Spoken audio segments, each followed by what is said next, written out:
Welcome to Pindar Poetry. We hope you learned something new. You begin by verifying hardware first. Toggle any laptop Wi-Fi switch and press the FN key combo to enable wireless. Once done, open Settings Network and Internet to confirm airplane mode is off and note the adapter name. Next, open Device Manager and Services. MSC so you have both tools ready. You will use them immediately. This avoids guessing. Make sure you have admin rights and a spare Ethernet or phone hotspot for downloads before continuing to driver and service fixes. Now focus on software control. In Services, set WLAN auto-config to automatic and start it. This manages wireless profiles.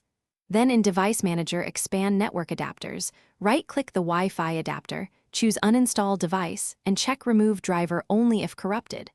After uninstall, use Action Scan for hardware changes to reinstall. If still off, update the driver.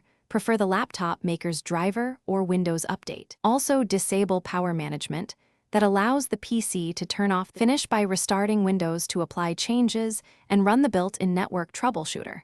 If needed, perform network reset in settings to recreate adapters and TCP/IP stacks. Make sure BIOS wireless is enabled.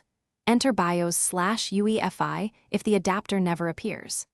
If the adapter still won't turn on, try a USB Wi-Fi dongle to confirm hardware failure. One key troubleshooting tip.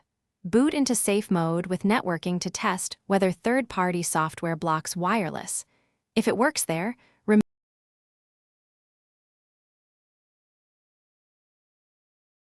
Thanks for watching.